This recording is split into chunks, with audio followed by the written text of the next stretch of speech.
I'm sorry, I'm going to call on Rolf Karlstrom now, who asked to speak.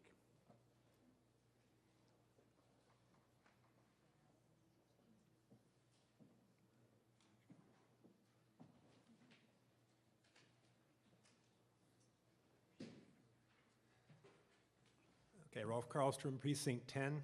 Mr. Moderator, could I ask for 2 additional minutes as well? All those in favor of granting 2 additional minutes, please say aye. Aye. Opposed, please say no. The ayes have it. You may proceed with 5 minutes. Thanks. That'll save a heart attack. I hope I won't take the whole 5 minutes. So I'm going to vote in favor of this motion to reduce the government budget by the salary of this economic development director. I was part of the town gown steering committee that's been referred to, and actually one of the authors of that, what we're calling the minority report that was referred to by Mr. Burkhart.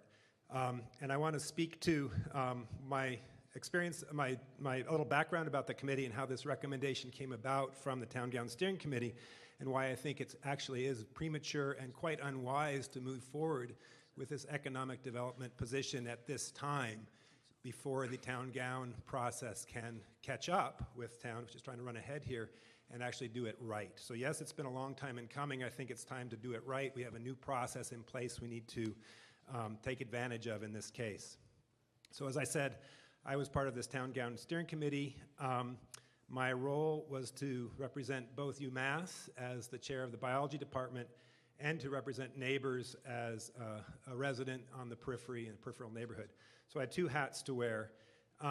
And we'll hear later that when this U3 report, this is the advisor's report, will be coming to town meeting, I believe on May 11th, will be conveyed to you by, and was conveyed to the chancellor and the town manager by the town gown steering committee with a conveyance letter and with a series of documents that are all available on the website. And instead of wasting paper, I thought I would,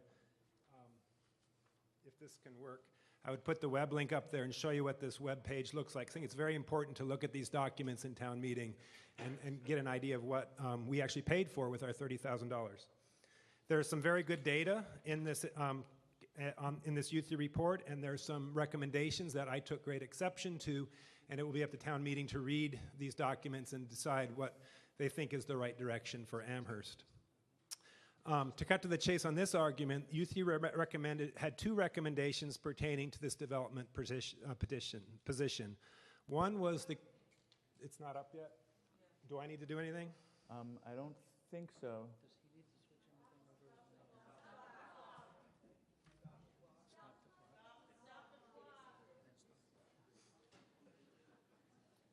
Can we get the overhead on the screen?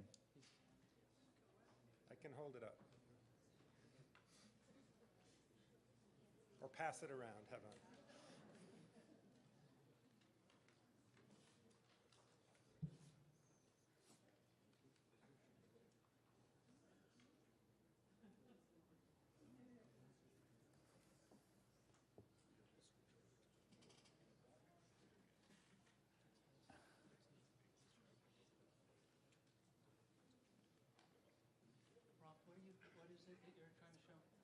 He's got a document on the overhead there. Aha. Okay. So this is just a screenshot of the website for the Town Gown Steering Committee that's hosted by the UMass. And, sorry? I think you'll just have to, there we go. They'll Okay. try and focus. The web address is on the top at the UMass site with Town Gown Steering Committee, town-gown, and then under the tab Related Documents. It's a little hard to find. This is where you'll find all the documents that are important for town meeting. And toward the bottom of that page, I've pointed to 4 particular documents, just so you know what it looks like, including our minority report, this evaluation of the youth report, second from the bottom. So all those are links that will bring you to extensive documentation I think is important for people to read. Yeah. Okay. So U3 had 2 recommendations related to this discussion. That was the creation of a new version of Town Gown Steering Committee called the University Town of Amherst Collaborative, UTAC. You'll be hearing this more and more. And the creation of an economic developmental director.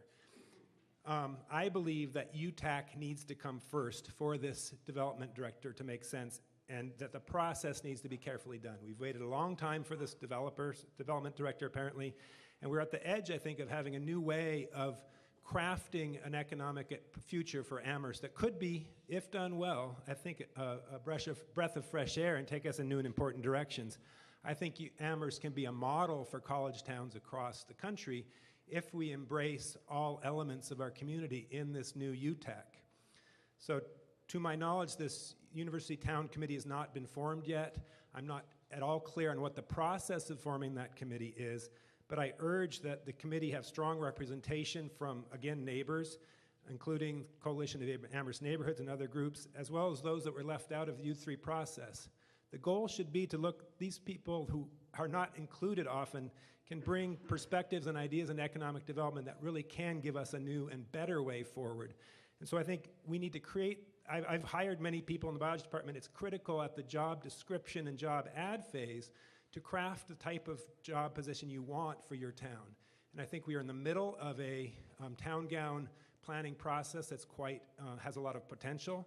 And in fact, this economic development position should come out of the UTAC and have very strong ties, linkage to one of the major players, UMass. And I think going ahead as a town-driven initiative on its own prior to UTAC formation is unwise and is a mistake. So this motion to reduce the money to town on the budget is one way for town meeting to send this message that a broadly representative UTAC, UMass Town of Amherst Collaborative should be formed before an economic development director is hired, and that UTAC should help craft and position the position to maximize UMass and town synergies. U3 actually provided a template that our town needs to customize. And I hope that town meeting will vote for this amendment. Excuse me. Okay, thank you. Yeah. I was aware of the clock. I was giving a little extra time because there was an interruption, but I believe you're set now. Thank you.